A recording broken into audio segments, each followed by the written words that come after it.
Hello বন্ধুরা, তোমরা সবাই কেমন আছো? আশা করি ভালো আছো, সুস্থ আছো। তো আমিও ভালো আছি। মৌসুমি অফিসিয়াল চ্যানেলে তোমাদের সবাইকে স্বাগত জানিয়ে আজকে চলে এলাম দুপুরে রান্না শেয়ার করতে।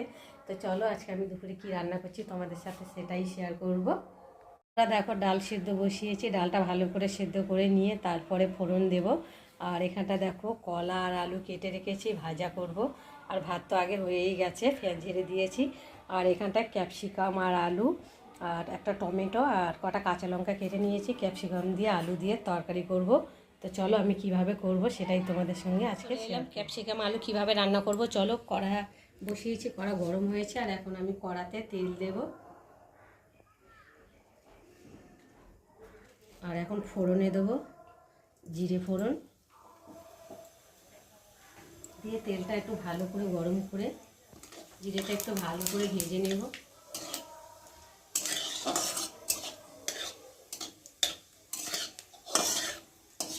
এবার দিয়ে দেবো কেটে রাখা সরু সরু করে আলুগুলোকে দিয়ে ভালো করে ভেজে নেব।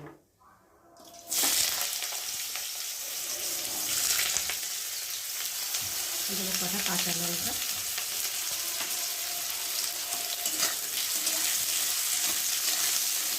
দিয়ে একটু আলুটা ভেজে নেব। দেখো আলুটা একটু ভাজা ভাজা হয়ে গেছে। আর এখন আমি এই যে কেটে রাখা ক্যাপসিকামগুলোকে দিয়ে ভালো করে একটু ভেজে নেব।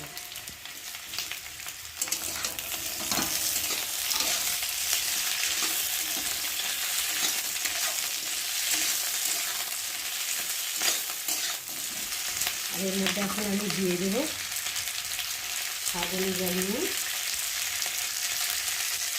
দেবো হলুদ গুঁড়ো আর জিরে গুঁড়ো আর কেটে রাখা টমেটো দিয়ে ভালো করে কষিয়ে নেব।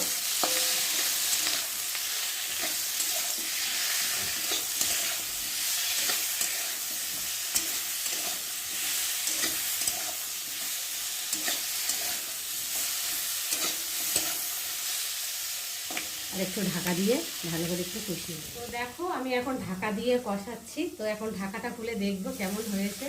তো দেখো দারুণ একটা গন্ধ ছেড়েছে মশলা থেকে। আর একটু ভালো করে নেড়ে কষিয়ে নিই। আর ক্যাপসিকামের একটা দারুণ গন্ধ।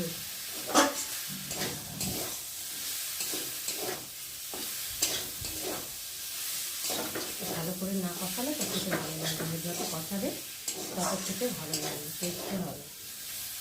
তো দেখো আমার কষানো হয়ে গেছে। তো দেখো দেখে বুঝতে পারছো। আর এখন আমি অল্প করে জল দিয়ে দেবো।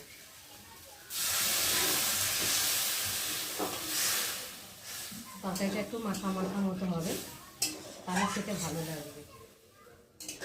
আরও বিশেষ করে ক্যাপসিকাম দিয়ে মাছের ঝোল, জ্যান্ত মাছের ঝোল খেতে ভীষণ ভালো লাগে। ক্যাপসিকাম সব কিছুতেই খাওয়া যায়, বিশেষ করে ক্যাপসিকাম এমন একটা সবজি। এখন ঢাকা দিয়ে ফুটিয়ে নেব। দেখো না, এখানটায় কলাটা হলুদ জলে ভিজে রেখেছিলাম যাতে কষটা উঠে যায় আর ভাজার সময় যেন কালো কালো ভাবটা না আসে।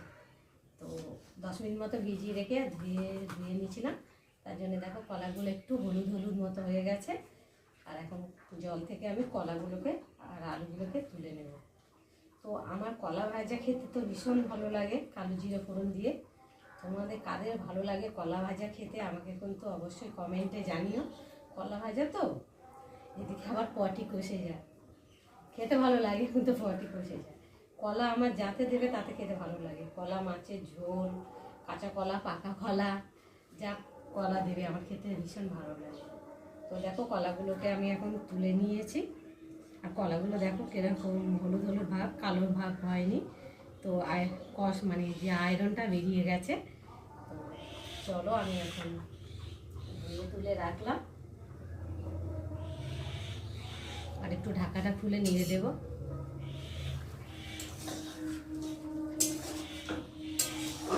ক্যাপসিকাম দুটো এনেছিলাম অনেক দিন চাউমিন খাবো বলে। সে চাউমিন খাবো বলে আর সে খাওয়াই আর হয় না।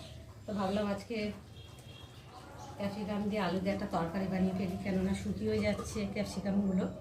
তো ভাবলাম তরকারি করে ফেলি, খাওয়া যাবে, তাই না বলো?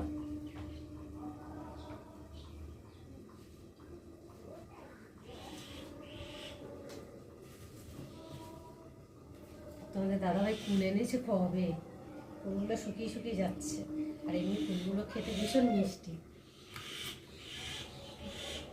একদম মিষ্টি হয়েছে।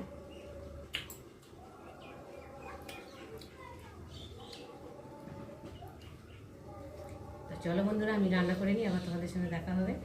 দেখো আমার ক্যাপসিকামের তরকারি তৈরি হয়ে গেছে, আর কত সুন্দর লাগছে, গন্ধটাও খুব সুন্দর ছেড়েছে। আর একটু নামাবার আগে আমি স্বাদ অনুযায়ী একটু চিনি দিয়ে দেবো। চিনি দিলে তরকারির স্বাদটাও বাড়ে আর খেতেও ভালো লাগে, টেস্টিও হয়। যাতে একটু ভালো করে নেড়ে নেব।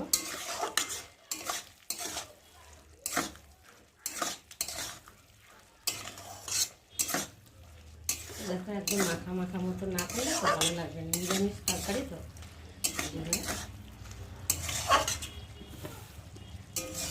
চলো আমি এখন নামিয়ে নেব।